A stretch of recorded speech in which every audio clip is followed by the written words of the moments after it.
शायद और भी वक्त लगता है। हाँ। लेकिन कुछ हम लोग को 8 साल लगे। मेरा भाई है वो मिडवेस्ट में रहता है, उसके एक्सपेंसेस।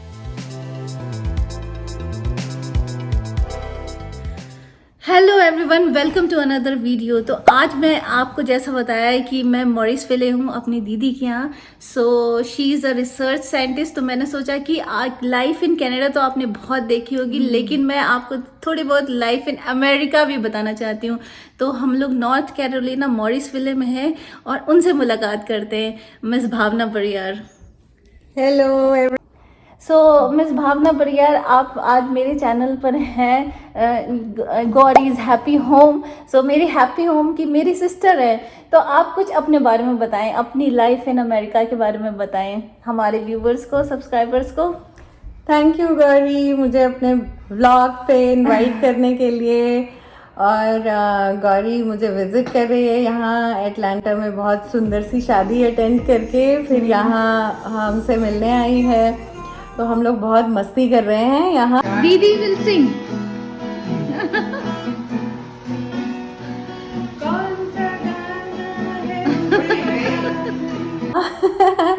और आज बहुत खूबसूरत वेदर है। तो बस मैं यहाँ रहती हूँ अपने प्यारे प्यारे बच्चों के साथ। यूएस में मैं 20 साल से रहती हूँ और इधर नॉर्थ कैरोलिना में ऑलमोस्ट 16 साल से। उसके पहले मैं एटलांटा में भी रहती थी, उसके पहले रॉचेस्टर में, बट या नॉर्थ कैरोलिना में ऑलमोस्ट 16 साल हो गए। तो बहुत खूबसूरत स्टेट है, यहाँ का मौसम भी बहुत अच्छा है। फॉल कलर्स शुरू होने वाले हैं जब पेड़ों के रंग बदलेंगे रंग बिरंगे पत्ते। हाँ। तो मैं आपको दीदी बोलूंगी। तो दीदी आप ये बताएं कि आप एज अ स्टूडेंट आई थी यहाँ पर, हाँ। कि कैसे आपने सिटीजनशिप ली या फाइनली सिटीजन है यहाँ पे। हाँ। तो कुछ उसके बारे में बताइए। अच्छा, शुरुआत से। हाँ। तो हाँ। मेरा सफ़र 2004 में शुरू हुआ। तो कल रात को हम वो मेरे वीज़ा इंटरव्यू की बात कर रहे थे दिल्ली में। मैं स्टूडेंट वीज़ा पे आई थी पीएचडी करने मोलेकुलर बायोलॉजी में। तो यहाँ से actually I ended up getting, मैंने एक मास्टर्स डिग्री भी ली, फिर एक पीएचडी लिया, फिर उसके बाद से जॉब कर रही हूँ। तो या स्टूडेंट वीज़ा पे आई थी। फिर जब जॉब में आई तो उसके बाद ग्रीन कार्ड के लिए फाइल किया। उसमें तो बहुत समय लगा, क्योंकि इंडिया की लाइन बहुत लंबी होती है एप्लीकेंट्स की। अब तो शायद और भी वक्त लगता है। लेकिन कुछ हम लोग को 8 साल लगे ग्रीन कार्ड मिलने में। हाँ, एप्लीकेशन जब फाइल की थी उससे। खैर जब वो मिला उसके बाद आपको 5 साल लगते हैं before you become eligible citizenship file करने के लिए। तो उसके बाद और 5 साल लगे, फिर सिटीजनशिप के लिए फाइल किया, फिर फाइनली सिटीजन बने तो वो भी काफ़ी सेलिब्रेशन का ओकेजन था। तो लंबा सफर था, बट पीछे मुड़ के देखो तो लगता है कि वाह, इतनी जल्दी टाइम गुजर गया। बहुत ही लंबा सफर था और थोड़ी बहुत स्ट्रगल भी रही होगी थी यहाँ पर अकेले फैमिली को छोड़ के आना, सेटल होना। तो ये सब बहुत सारी दिक्कतें आती हैं नॉर्मली किसी भी इमिग्रेंट को किसी भी कंट्री में मूव करने के लिए। जैसे मैं कनाडा में रहती हूँ, आप यूएस में हैं। तो और कुछ बताइए कि यहाँ पे खर्चा कितना होता है, जैसे नॉर्मल रहने का, आप रेंट, ग्रोसरी, और नॉर्मल एक महीने का एक फैमिली के लिए क्या खर्चा आएगा? काफी खर्चा तो बहुत हो जाता है। पूरे टाइम बजट की शीट करते रहो हर महीना एडजस्ट। और इनके 2 प्यारे प्यारे बच्चे भी हैं ट्विंस। सो उनके भी खर्चे बताइएगा, स्कूलिंग वगैरह, डॉक्टर, हॉस्पिटल, ये सब। काफी खर्चे यार। बच्चे पैदा करने का मतलब पॉकेट में छेद इधर से आता है उधर से निकलता है। तो मतलब मैं और मेरे बच्चे सबका मिला के ग्रोसरी वगैरह, I don't know, $500, $400 to $500 per month. बच्चों की मेडिकल विजिट्स तो लगती ही रहती हैं, जब देखो अपने आप को बीमार तो यहाँ करते मेडिकल हैं। फ्री है या हमारे यहाँ तो फ्री है तुम कनाडा। लोग लकी हो यार, यहाँ नहीं है। But- हेल्थ इंश्योरेंस पे डिपेंड करता है किस तरह की हेल्थ इंश्योरेंस है आपके पास, बट ऑन एन एवरेज मेरा कोपे बेस्ड है, तो हर विजिट का मुझे $35 पे करना होता अच्छा है। अच्छा, हाँ। मतलब 35 फीस है या इंश्योरेंस कवर करता है वो? 35 अपनी पॉकेट से देते हैं और बाकी इंश्योरेंस कवर कर ओके, लेता मतलब है। फ्री नहीं है। फ्री नहीं है या ओके। 35 मेरी हाँ। पॉकेट से जाता है।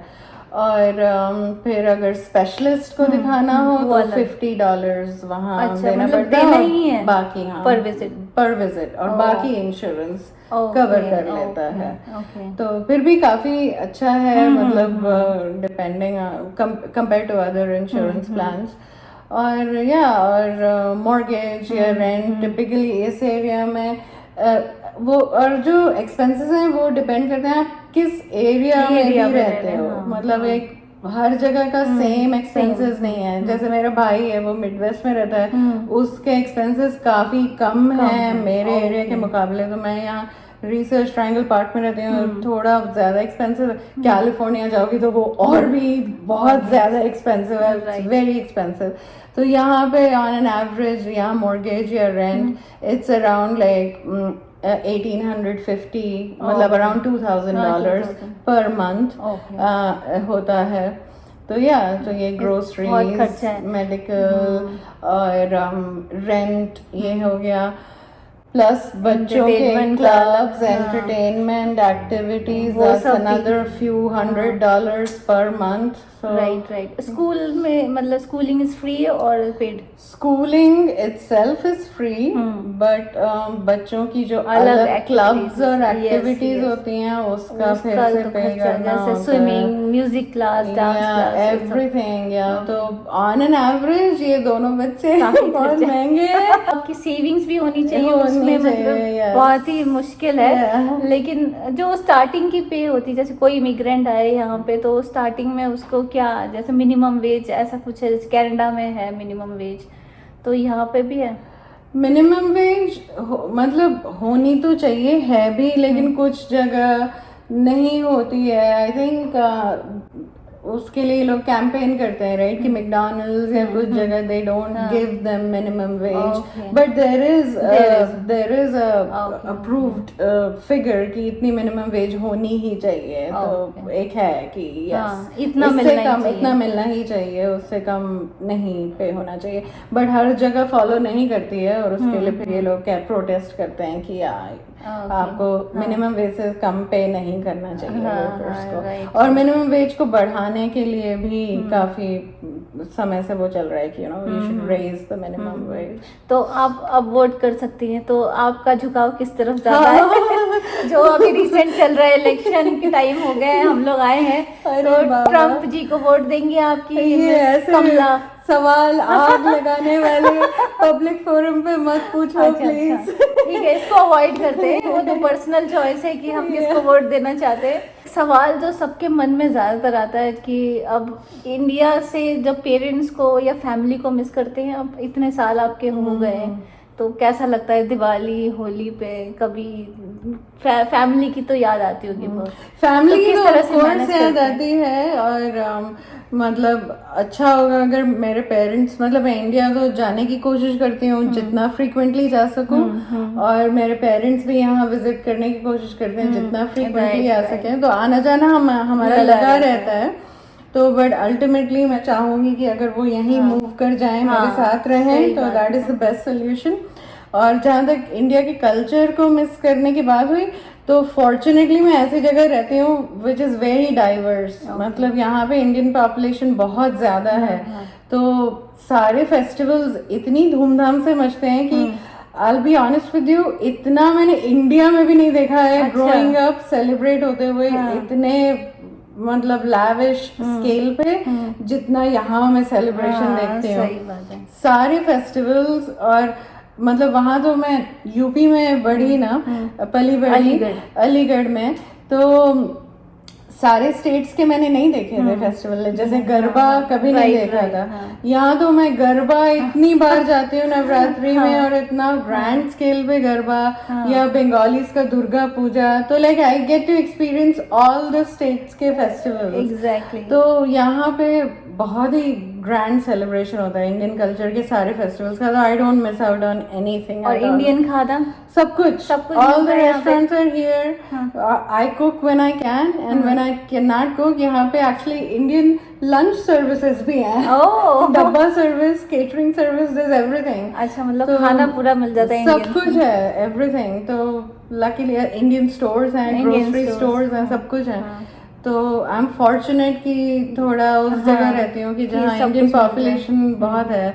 आई मीन मेरे बच्चे टेंपल में हर संडे को गीता श्लोक सीखने ओह, जाते हैं। They can हाँ, ये recite। इसके बारे में कुछ Yeah. बताइए कि आपने कहा कि गीता श्लोक वो सीखते हैं, तो Yeah. ये ऐसे कम्युनिटी सर्विस है या कैसा है ये? तो एक है टीचर, उनका मुझे अभी नाम नहीं याद आ रहा, वो ही is very passionate about Bhagavad Gita. तो वो बच्चों को, इंडियन कम्युनिटी को हर संडे को भगवत गीता की क्लास सिखाते हैं। अच्छा। तो वो श्लोक और सिखाते बच्चे हैं। सीखते हैं, हाँ, खुशी खुशी वो पूरा सिखाते हैं दैट्स अ उनको। Very good thing. मीनिंग सिखाते हैं गीता का।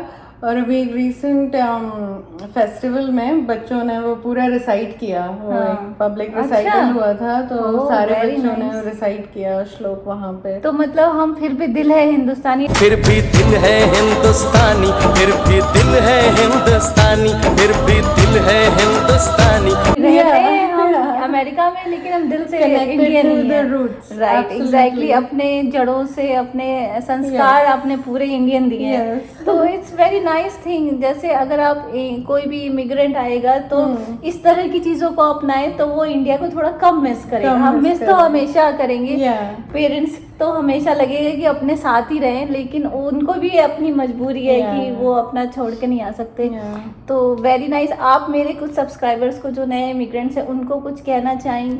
मैं यही बोलूँगी कि एंजॉय योर एक्सपीरियंस हियर, जितने ज़्यादा कनेक्शंस बना सकें, both Indian and American, like सारा कल्चर एब्जॉर्ब करने की कोशिश करें। अपनी कम्युनिटी से तो कनेक्टेड रहें ही, बट नई चीज़ें भी सीखने की कोशिश करें।